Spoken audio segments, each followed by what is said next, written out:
isa rin sa main issue kaya papugak-pugak daw ang motor, lalo na pag FI, ay dapat daw resistorize ang spark plug cap.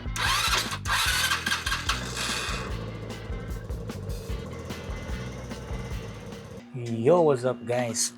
So for today's video guys is meron lang ako i-share sa inyo ng mga updates regarding kay Rusi RFI natin na si Maxi. So lately guys is parang hindi ko nagugustuhan yung mga performance ng motor natin ngayon dahil sa papugak-pugak talaga niya.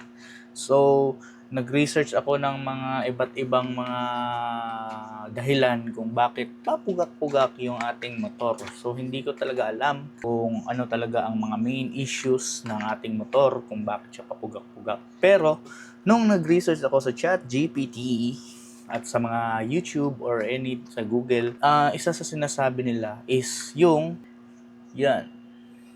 spark plug cap daw. So ayun, napabili ako ng spark plug cap ng SeaWorks, yan. Sa SeaWorks yan. So, spark plug cap ng SeaWorks dahil ito daw ay fit sa ating Rusi RFI. So ang binili ko ay para pang Aerox at NMAX na Big B type. So ito siya guys. So yan. Hindi ko pa siya nabuksan pero siya. Buksan natin. Testing natin to guys kung ito ba talaga ang para sa ating motor. Hindi rin ako sure dito guys ha. Pero marami kasing gumagamit nito and also pang B-type din kasi yung sa atin. So ito siya. Ayan.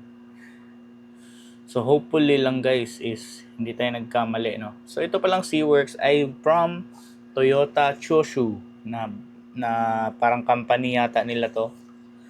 So yan yung ating ipapalit sa Rusi RFI natin na si Maxi. So yun, spark plug cap. At pagkatapos, isa rin sa main issue kaya papugak-pugak daw ang motor, lalo na pag FI, ay dapat daw resistorize ang spark plug cap. So sa SeaWorks guys is resistorize daw to. Ang sabi nila resistorize daw to. So possible na magiging good ang ating motor nito dahil may resistor na to na sa loob. So, hopefully, no? And then, isa pa sa dapat mong palitan pag pumupugak daw ang motor mo, hopefully guys, ay magpalit ng spark plug mismo. So, yung spark plug natin na nabili ay itong NGK na Iridium. So, pag FI yung mga motor natin guys, is dapat daw resistorize din yung ating mga gagamitin na spark plug at spark plug cap. So ngayon guys, without further ado, ipasok na natin sa motor natin tong mga accessories na to.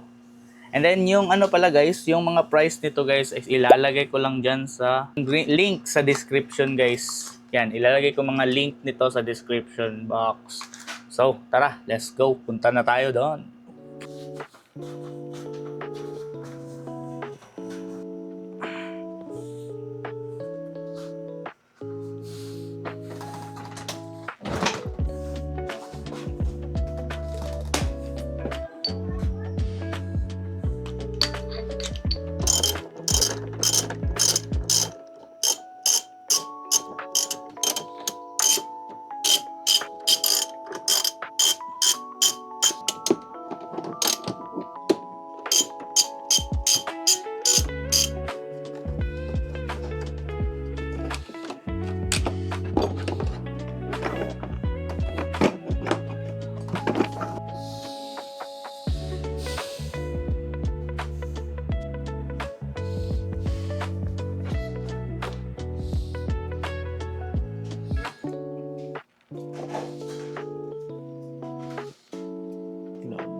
So ayun guys, so ito nga yung nakuha natin sa ano natin guys, sa motor natin. So ito Bosch yung ginamit ko dati, Iridium na Bosch. Tapos ito yung sa Rusi RFI, the spark plug cap. So testing natin guys kung posible bang kakasya to sa ano natin, sa bagong spark plug. Kasi parang maliit eh. So ayan siya. So yun no. Medyo duda ako sa ano niya guys. Kaya ba to guys? Aabot kaya to? Duda ako guys. Pero sana nga ay kumasya siya no. Si V-type naman siya. Pero mataas lang yung dito niya. Yan yung comparison ng C-Works at ng stock ng RFI. Yan. Testing natin. Tapos, yung NGK natin na spark plug. Ito. Ito guys. So, magkapareho naman. Wala namang pagkakaiba. So, okay na okay lang siya. So, ngayon, magkakatalo na lang kung mag-fit ba ang mga ito sa Rusi RFI natin. Let's go!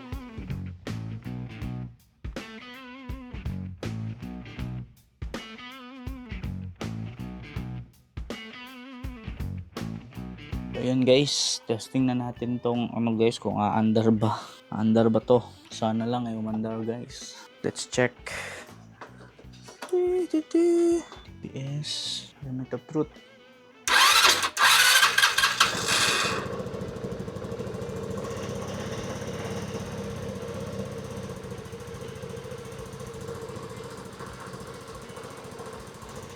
Mandar siya guys, so meaning pasok yung spark plug.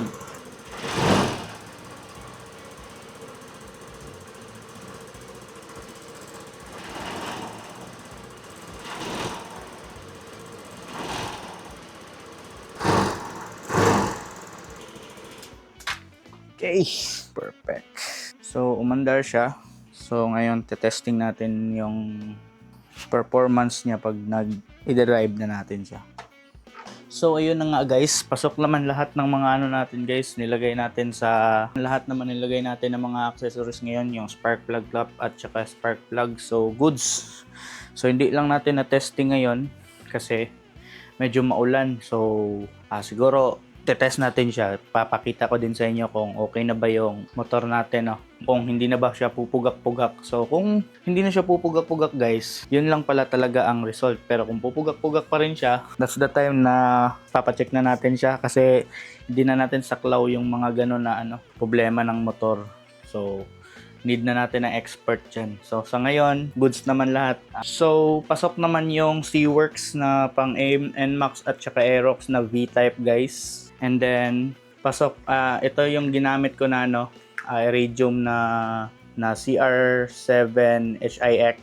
Yan yung ginamit ko na spark plug. So yung mga link nito guys is nandyan lang sa description box kung gusto nyong bumili ng mga ganito. So ilalagay ko lang dyan sa description box para i-click nyo na lang at hindi na kayo maghanap pa sa TikTok kung legit ba or hindi. So ito, proven and tested na guys. So yun, ito-test natin tong motor. So tara, test natin tong motor natin. Paano na lang ako Dante? Okay, aray. So i-test natin ngayon si Maxi na bago na yung spark plug at spark plug cap. So unang napansin ko guys is yung idle niya. Yung idle niya kasi yung dati na or yung spark plug ko dati, mababa yung RPM niya. So ngayon medyo di na siya bumababa. Yan, tapos i-try natin kung pupugak ba siya. So far wala akong na-feel na pugak. So ngayon tara, let's go ride. Yun, so medyo okay guys, no? Effective yung talaga pagpalit natin ng spark plug at spark plug cap. Hindi siya pumupugak. Pero di pa natin sure talaga. Wala namang pugak. Goods na goods naman so far. Pag ganito ako guys, lala ng pugak niya last time. Pag ganito. Pero ngayon okay na. Tapos yung hatak naman, wala nang pugak sa hatak guys. So na natin, obserbahan na lang natin to siya guys. Obserbahan na lang natin to mga weeks para kung alam natin kung nawala na ba yung pugak niya nung napalitan natin siya ng spark plug. Kasi nalinisan ko na kasi yung niya, yung throttle body niya, yung mga sensors na linisan ko na din. Tapos make sure ko na yung mga sensors is secured na nalinis. And then wala naman kasing check engine na naranasan. So wala, goods yung mga sensor natin. And then nilinisan ko din yung smoke sensor ko para malaman ko din kung ano ba, kung goods din ba kung lilinisan. So yun, ito yung naging result. Spark plug at spark plug cap lang. So nawala yung ano niya, nawala yung dragging, ay yung ano niya tinatawag na hago ko. Tapos yung ano guys, yung nagamit kong spark plug cap is hindi siya totally kaparehos ng sukat noong yung nasa dati kong spark plug, pero sakto naman siya at hindi naman bitin. Yun nga lang, hindi siya, wala siya nung rubber sealed na para doon sa mismong housing ng ano, yung plastic housing ng spark plug. Pero okay lang naman kasi meron naman din siyang rubber sa ano. So yun, wala naman wala na guys. So yun lang for today's video guys. Sana nagustuhan nyo.